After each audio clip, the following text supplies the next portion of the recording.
안녕하십니까. 머리볼의 문화일보 야구 기자 정세영입니다. 이번 영상은 내년 시즌 KBO 리그에서 활약할 외국인 선수들에 대한 이야기입니다. 주말에 영상을 올리지 못했습니다. 목소리가 더 안 좋아져서 영상을 찍을 수가 없었는데요. 오늘은 목소리가 한결 나아지면서 이렇게 영상을 찍게 됐고요. 스토브리그에서 여러분들께 알찬 정보만 골라 전달해드리는 정세영 기자가 되도록 하겠습니다. 아직 구독 안 하신 분들, 구독 버튼 아래에 있는데 이번에는 한번 눌러주십시오. 그럼 제가 준비한 이야기 오늘 시작해 보겠습니다. KBO 리그의 외국인 선수 재계약 혹은 새로운 영입 뉴스가 계속 이어지고 있습니다. 영상을 찍고 있는 11월 25일 오후에도 삼성 라이온즈가 올해 뛰었던 투수죠. 레이에스 선수 그리고 디아즈 선수와 계약을 완료했다고 발표를 했는데요. 옆에 띄워놓은 게 삼성의 보도 자료인데요. 레이에스는 총액 120만 달러, 디아즈는 80만 달러입니다. 레이에스 세부적인 계약 조건을 보면 계약금 20만 달러, 연봉 70만 달러, 인센티브가 30만 달러 조건이고요. 디아즈 선수는 계약금이 10만 달러, 연봉은 50만 달러고요. 인센티브는 20만 달러입니다. 자, 그리고 SSG도 이에 앞서서 외국인 타자 에레디아 선수와 재계약을 발표했습니다. 제가 말씀드린 대로 휴가가 끝났나 봅니다. 총액은 180만 달러인데요. 옵션이 20만 달러가 포함되어 있습니다. 자, SSG는 앞서 앤더슨 선수 재계약을 했고요. 미치 화이트 선수 영입했죠. 그리고 에레디아까지 10개 구단 중 가장 빠르게 외국인 선수 3명을 구성을 완료했습니다. 그럼 다음 이야기로 넘어가겠습니다. 자, 외국인 선수 시장 상황을 Q&A식으로 총정리하는 시간을 가져볼 텐데요. 여러 구단의 소식을 짧게나마 전달을 해보겠습니다. 자, 먼저 현재 투수 시장이 지난해보다 나은 선수들이 좀 많이 나왔다 이런 이야기가 들리는데요. 그래서 각 구단의 치열한 눈치 싸움이 전개되고 있는 게 사실입니다.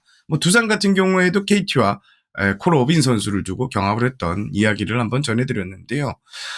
지금 시장에 나와 있는 좋은 선수의 이런 예를 콜 오빈 선수 두산행 그리고 SSG 미치 화이트 선수 같은 선수들이 대표적인 예가 될 수 있습니다. 뒤에 또 다른 선수들을 언급을 하겠습니다. 남아있는 시장에서도 이렇게 선수들이 좀 있는데요. 물론 이런 주요 선수들이 순식간에 빠져나갑니다. 일본 구단의 경쟁도 있고요. 이렇게 되면 또 선수가 귀하게 대접받는 이게 또 바로 외국인 선수 시장이기도 합니다. 자, 그럼 현재 시장에 나와 있는 매물 중 눈길을 끄는 선수가 누가 있을까라고 했을 때 젠슨 정크 선수 그리고 코디 폰스 정도인데요. 코디 폰스 선수는 이 위에 본 사진인데 이게 과거 사진입니다. 마이너리그 때 2019년 사진인 걸로 알고 있고요. 일단 올해 일본 프로야구에서 뛴 코디 폰스, 지방의 한 구단 입단이 유력해 보이는 게 사실입니다. 해당 구단이 1순위로 놓고 있는 것으로 알고 있고요. 협상을 하려고 하는 걸로 알고 있고 몇몇 스카우트는 이 구단과 계약하는 분위기다 이렇게 기팀을 했습니다. 다만 이 선수의 부상 이력에 대해서 구단에서 좀 면밀하게 체크를 하고 있다라는 얘기가 들립니다. 특히 몇 가지 부분에서 디테일한 체크가 필요하기 때문에 계약이 미뤄지고 있다는 이야기가 들립니다. 만약에 이 메디컬 관련해서 리스크가 크다 이러면 이 구단이 선수를 드랍시킬 수도 있다는 얘기도 들었는데요. 만약 드랍이 됐을 때는 이 정크 선수 영입에 나설 수도 있다는 이야기도 있습니다. 젠슨 정크 선수는 매년 그 빅리그에서 조금씩 뛴 경력이 있고요. 올해도 6경기를 그 미러키 브루어스에서 뛰었습니다. 지금 현재 이 두 선수가 이 지방구단과 연결되어 있는 분위기라고 말씀을 드리고 싶습니다. 이외에도 사실 그 브래드 켈러 선수가 있었는데요. 늘 그렇듯 우리가 일본 프로야구 팀들과 돈싸움에 밀리는 구조죠. 결국 브래드 켈러 선수는 지바 롯데 유니폼을 입은 것으로 알고 있습니다. 지금 또 루이스 카스티오 선수 일본에서 뛴 이 선수도 다른 지방 한 구단이 계속 링크가 나는 구단인데요. 좀 더 힌트를 드리면 남쪽 나라입니다. 남쪽에 있는 구단인데 이건 사실이 좀 더 제가 좀 체크를 해봐야 되는데 일단 들리는 이야기는 그렇습니다. 그리고 요니 치리로스 LG와 계약이 유력하다 이런 분위기도 현재 지금 소문대로 가고 있는 분위기라고 볼 수 있습니다.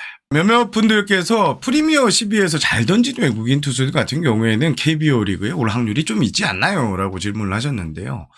결론부터 말씀을 드리면 일단 쉽지 않다고 할 수 있습니다. 제가 알기론 이 프리미어 12에 국내 구단에서 출장을 간 팀이 LG 삼성 정도로 알고 있는데요. 일단 우리 국내 구단들은요, 빅리그에서도 완전 성공은 아니지만 그래도 2, 300이닝을 던진 경력이 있는 선수를 일선발로 데려오고 싶어 합니다. 사실 그 도미니카 공화국의 킬로메 선수 같은 경우에는 이번 대회에 잘 던졌습니다. 가장 최근 등판에서 5이닝 1피안타 무실점으로 한 걸로 알고 있는데요. 자, 남쪽 이 한 구단, 지방 구단이 이 영위까지 검토를 했던 게 사실입니다. 하지만 결과적으로 영위까지는 이어지지 않은 것으로 알고 있습니다. 좀 더 외국인 투수가 있다. 그리고 우리가 찾고 있는 레벨의 투수는 빅리그에서 경쟁할 수 있는 트리플 A와 빅리그로 오갈 수 있는 투수를 찾는 게 더 낫다고 이 구단은 현실적으로 판단을 한 것으로 알고 있습니다. 반대로 이번에는 국내 리그에서 해외, 그러니까 메이저리그 다시 복귀를 노리는 투수들의 이야기를 좀 해볼 텐데요. 많은 분들이 질문을 주셨습니다.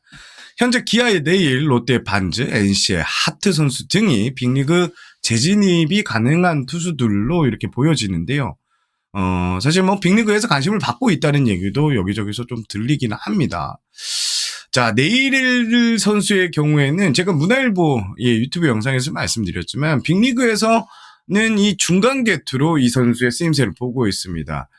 하지만 네일 선수 같은 경우에는 올해 기아가 자신이 부상에 당했을 때 이닝 진정성 그리고 선발에 대한 욕심이 아직 남아있기 때문에 기아 잔류가 좀 유력하다는 이야기가 들리고요. 반즈 선수 같은 경우에는요, 제가 한 외국인 스카우트와 이야기를 좀 나눠봤는데 본인이 가고 싶어하는 욕망은 강하지만, 그렇지만 현실적으로는 NRI 계약, 즉 스캠 논로스터 초청 선수 정도가 이 현실적이라고 합니다. 본인은 레일리 케이스를 좀 노리는 것 같은데요. NRI로 받는 것보다는 여기서 안정적인 대우를 받는 것이 유력하다. 좀 더 낫겠다는 평가가 나옵니다. 하트 선수 역시 올해 빼어난 피칭을 선보이기도 했습니다. 하지만 내년에 이제 33살에 적지 않은 나이가 빅리그 구단들의 좀 관심이 좀 떨어지는 이유라고 볼 수 있고요. 따라서 제가 언급한 이런 선수들의 경우에는 국내 잔류가 현실적으로 보입니다. 그리고 해외 스카우트들과 얘기를 좀 나눴을 때도 내일 정도를 제외하면 모두 국내 잔류가 유력하다는 게 많은 스카우트들의 기쁨이었습니다. 자, 그리고 여기서 제가 언급할 부분, 중요한 대목이 하나 있습니다. 바로 키움발 변수인데요. 헤이수스 선수, 그리고 후라도 선수를 키움이 모두 잡지 않는다고 내부 방침을 정한 걸로 알고 있습니다. 그리고 보류권도 풀어주겠다는 입장인데요. 일단 뭐 키움에서는 이 두 선수가 빅리그 구단들의 관심을 어느 정도 받고 있다 이렇게 보고 있는 것 같은데 국내 리그에서도 사실 국내 검증을 마쳤기 때문에 이 외국인 투수를 찾는 국내 구단한테 보류권이 없기 때문에 관심이 있을 수 있고 이게 충분히 키움발 병수가 될 수 있다 이렇게 설명을 드리고 싶습니다.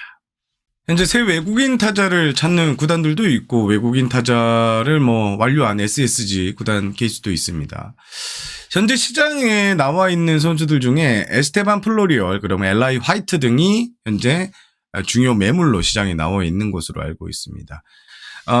새 외국인 타자를 찾는 하나가 이들에게 관심이 있다 이런 이야기도 나오고 있는데요. 그런데 이 플로리얼 선수는 하나가 직접 가서 관찰했을 때 좀 못했다는 이야기도 있고 그리고 실력이 작년만 하지 못하다는 평가도 나오고 있습니다. 자, 이 밖에 두산 같은 경우에는 제라드 선수와 현재로선 재계약이 유력하고 발표를 곧 할 것으로 보여지는데요. 그리고 외국인 타자 이야기를 좀 할 때는 이 KT 로하스 선수 이야기가 나오는데 지금 기사에서는 일본 재진출 이야기가 좀 나옵니다. 그런데 현장의 목소리는 전혀 다릅니다. 재진출은 좀 쉽지 않다. 물론 일본 시장은 일본 구단들은 좀 예측이 안 되는 케이스가 있습니다. 이 히로시마 구단 같은 경우가 좀 대표적인 예라고 할 수 있는데 비상식적인 이 계약 같은 걸 잘 하기 때문에 섣부른 예측은 좀 힘들어 보이는데요. 자, 현재로서는 잔류가능성이 로하스 선수는 좀 커 보인다는 입장이고요. 키움 같은 경우에는 일단 외국인 투수 둘 방출을 하고 내보내고 외국인 타자 2명으로 갈 생각이 이렇게 보입니다. 지금 푸이그 선수는 계약을 했고 또 이 가성비에 또 타자를 찾고 있고 외국인 투수 같은 경우에도 항상 가성비 투수를 잘 찾았기 때문에 이번에도 상당히 키움이 자신 있어 하는 모습이 여기저기서 감지됩니다. 지금까지 외국인 선수 상황을 Q&A식으로 짧게 한번 정리를 해봤습니다. 제가 좀 더 이제 영상을 길게 가져가야 되는데 아직 목소리가 확실히 완전치 않습니다. 그리고 무엇보다 내일 26일이죠. KBO MVP 신인왕 발표인데 제가 신인왕 발표를 좀 해야 되는데 이 발표만 단순히 하는 게 아니라 앞에 또 나서서 앞에 나와서 발표를 하기 전에 좀 아주 약간의 이 스피치 시간이 좀 있습니다. 그런 부분도 있어서 영상을 짧게 준비했고요. 그리고 또 이 구단명을 자꾸 공개하지 않는 이유, 이거 누구도 얘기하겠다. 이런 얘기도 많이 하던데요. 제가 현장 밥을 먹어야 됩니다. 현장에서 이래저래 제가 들리는 걸 다 까버리면 제가 현장에서 취재원이 줄고 그러면 여러분들께 전달하는 뉴스가 상당히 비중이 떨어질 수밖에 없습니다. 그런 점 양해를 부탁드립니다. 자, 오늘 영상 여기까지 하도록 하겠습니다. 여러분, 겨울 이적 시장의 머니볼이 항상 여러분과 함께 하겠습니다. 머니볼에 많은 애정을 보여주셔서 늘 감사하고요. 지금 구독 안 하신 분들 구독 좀 부탁드리고요. 그럼 여기까지 하겠습니다. 저는 문화일보 야구기자 정세영이었고요. 여러분 시청해주셔서 감사합니다. 내일 신은행 시상식 많은 응원 부탁드리고요. 곧 영상으로 다시 찾아뵙겠습니다. 안녕히 계십시오. 그리고 감사합니다.